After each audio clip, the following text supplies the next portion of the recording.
بسم اللہ الرحمن الرحیم۔ السلام علیکم ورحمۃ اللہ وبرکاتہ۔ محترم سامعین، رائے بینڈ اجتماع کی تیاریوں کے حوالے سے آپ لوگوں کو تازہ ترین حالات سے آگاہ کریں۔ محترم سامعین، commissioner Lahore Zulfiqar Gumman, C C P O Lahore Umar Sheikh, D C Lahore Mudassar Riaz, D I G operation Ashfaq Khan کا رائے بینڈ اجتماع کے حوالے سے رائے بینڈ مرکز کا دورہ۔ انہوں نے انتظامات کا جائزہ لینے کے لیے دورہ کیا اور آپ کو بتاتے چلے کہ رائے بینڈ اجتماع انشاءاللہ 6 نومبر سے 8 نومبر 2020 تک جاری رہے گا۔ محترم سامعین، تبلیغی اجتماع میں کرونا SOPs پر عمل درآمد کروانے اور دیگر انتظامات کا جائزہ لیا گیا۔ تبلیغی اجتماع رائے بینڈ پر عارضی اسپتال قائم کیا جائے گا جو 24 گھنٹے ڈیوٹی ہوگی۔ تبلیغی اجتماع کو باقاعدہ سیکورٹی فراہم کی جائے گی اور اجتماع کے روٹ، سیکورٹی اور دیگر اہم امور کا جائزہ لیا گیا۔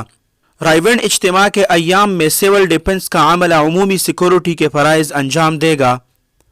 ہیلتھ ڈپارٹمنٹ SOPs پر عمل درآمد، LWMC صفائی ستھرائی اور واسا سیوریج کے انتظامات کو یقینی بنائے گی۔ اجتماع کے داخلی راستوں پر موجود ڈیسک پر ہینڈ سینیٹائزر، ماسک موجود ہوں گے۔ انتظامیہ اجتماع میں شرکاء کو ہینڈ سینیٹائزر اور ماسک کے استعمال کو یقینی بنائے گی۔ MCL اجتماع روٹ پر لائٹنگ کی تنصیب اور تجاوزات کا خاتمہ یقینی بنائیں گے۔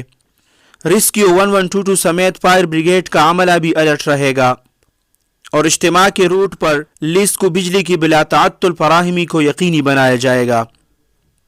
ٹریفک پولیس اور موٹر وے پولیس سیکورٹی کے فرائض سر انجام دیں گے۔ محترم سامعین، تمام ساتھی دعا کریں کہ اللہ سبحانہ و تعالی تبلیغی اجتماع کو بخیر اور عافیت سر انجام دے۔ اللہ سبحانہ و تعالی آپ سب کو اپنے حفظ اور امان میں رکھے، اپنے خصوصی دعاؤں میں یاد رکھے۔ السلام علیکم ورحمۃ اللہ وبرکاتہ۔